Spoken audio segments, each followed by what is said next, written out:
आपका confidence high है, आप कह रहे हैं कि आप उत्तर प्रदेश में कम से कम 79 सीटें जीतने जा रहे हैं। ऐसा दावा जब भारतीय जनता पार्टी करती है, 400 पार का दावा करती है, तो आप लोग कहते हैं ईवीएम हैक हो जाएगी, ईवीएम में कोई गड़बड़ी होने वाली है, इसलिए इतने कॉन्फिडेंट नहीं है। आप जरा अपने कॉन्फिडेंस का भी राज बता दीजिए, कोई ईवीएम वाला चक्कर तो नहीं है? आप प्राची जी देख रही हैं कि किस तरह बैरिकेडिंग टूट रहा है। लोकप्रियता देख रही हमारे नेताओं की, खासतौर से मेरे नेता की लोकप्रियता देख रही हैं। जनता में उत्साह देखिए, और इस बिना पे हमारे नेता जो घोषणा कर रहे हैं कि हम 80 के 80 सीट जीत रहे, यकीनन उसके पीछे ग्राउंड है। अच्छा, 80 में 80 हो गई। अभी तो 79 सीटें थी, अब 80 में 80 हो गई। यानी जो फाइट आप काशी में मान रहे थे, वो फाइट भी 7वें चरण में आते आते आप कह रहे हैं फाइट नहीं है। मैं कह रहा हूं क्योटो में फाइट बची ही नहीं। अच्छा चलिए ठीक है, राजीव रंजन जी इस बात का जवाब देंगे। राजीव रंजन जी, कहीं फाइट में है ही नहीं भारतीय जनता पार्टी और उनके घटक दल, यानी कि पूरा का पूरा एनडीए। ये वो लोग कह रहे हैं जिनके साथ आप थे ठीक चुनाव से पहले तक। नहीं, वो बिल्कुल सही कह रहे हैं, कहीं कोई फाइट नहीं है। ये पूरी तरह से एक तरफा चुनाव है। चुनाव के पहले ही अगर इंडिया गठबंधन ढेर हो चुका, गठबंधन ने घुटने टेक दिए, 3 राज्यों में एक दूसरे के खिलाफ लड़ रहे हैं।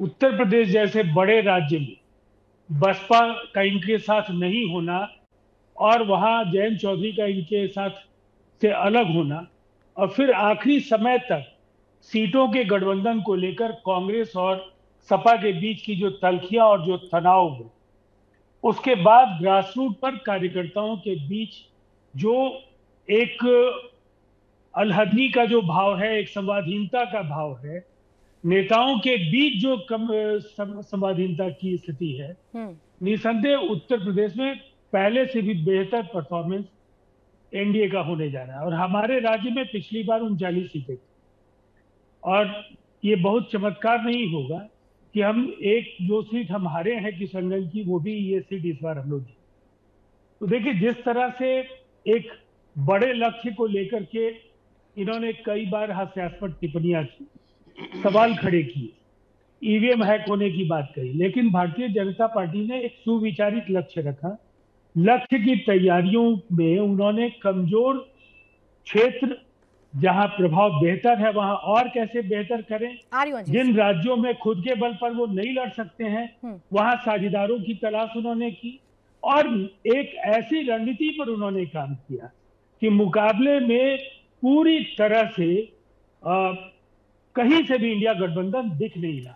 आप मुकाबले की बात कर रहे हैं, वहां तेजस्वी से लेकर उनके परिवार के जितने भी लोग हैं, खासकर जो लोग मैदान में उतरे हैं, चाहे रोहिणी आचार्य की बात करूं, चाहे मीसा भारती की बात करूं, वो तो इतने कॉन्फिडेंट हैं, वो तो ये कह रहे हैं कि जितनी बार बीजेपी के बड़े नेता बिहार में आएंगे, उतनी बार लोगों की नाराजगी झेलनी पड़ेगी और नुकसान होगा पूरे के पूरे एनडीए को।